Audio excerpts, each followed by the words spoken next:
Why, hello. I didn't notice you there. You know why? Because I'm doing this at 5 a.m. Thanks a lot, Mr. Taylor. So obviously, our history started off in China. And every other Asian's history started off in China as well. According to this one person.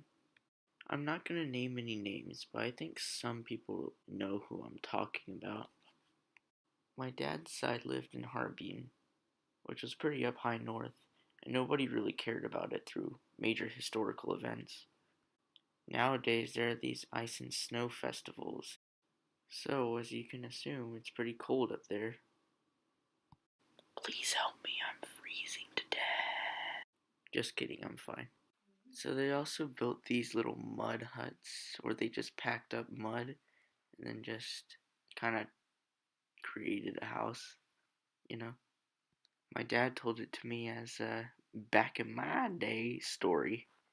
Nobody really remembers anybody, so the trail ends there. Meanwhile, on my mom's side, they started out in Chongqing. As for my great-great-grandparents, nothing is really known about them, other than the fact that they're rich. As for my great-grandparents, they had more of a military life. My great-grandmother was a spy and held the rank of commander. She's pictured here. I don't have a picture of my great-grandfather. He was a general. They were nobles, and they owned quite a bit of land. They even had their own militia. Again, pretty rich boys. Since the communists were taking all over China, my great-grandmother got her children and fled to Taiwan. My great-grandfather stayed behind to defend the land, but was unfortunately killed by Mao Zedong's soldiers. Or for you other people, Mao Zedong or whatever. My great-grandmother had a sister named Yang Huimin. You know what? Let's let text-to-speech do all the work.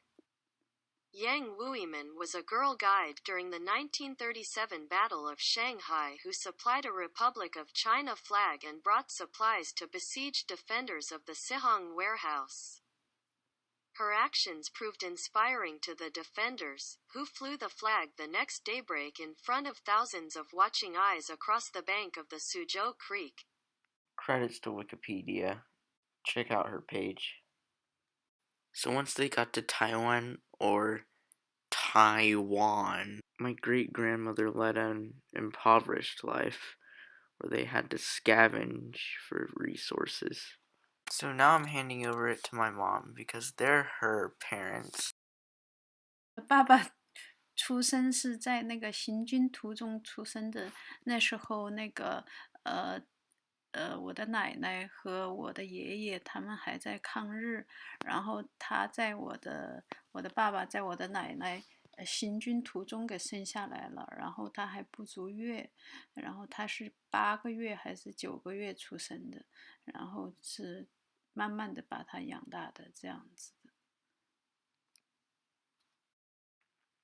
我的爸爸和我的妈妈是在我的妈妈高中中学的时候，他俩认识的。那时候我的爸爸是在我的外公的手下干活，然后认识了我的妈妈，然后把我妈妈给带走了。这样子，他们2个人就结婚了。然后我的外公非常不高兴，然后我是有了我的姐姐和我以后，我差不多是5岁才见到我的外公外婆的。然后因为有了我们，所以说外公外婆最后也只好同意了。然后他们俩就这样子了。So basically, they moved back to China, and then they just moved all around into different provinces because of war. A few decades later, after my grandparents met, they went back to Chongqing. Yeah, I'm born in Chongqing. And here I am. I'm such a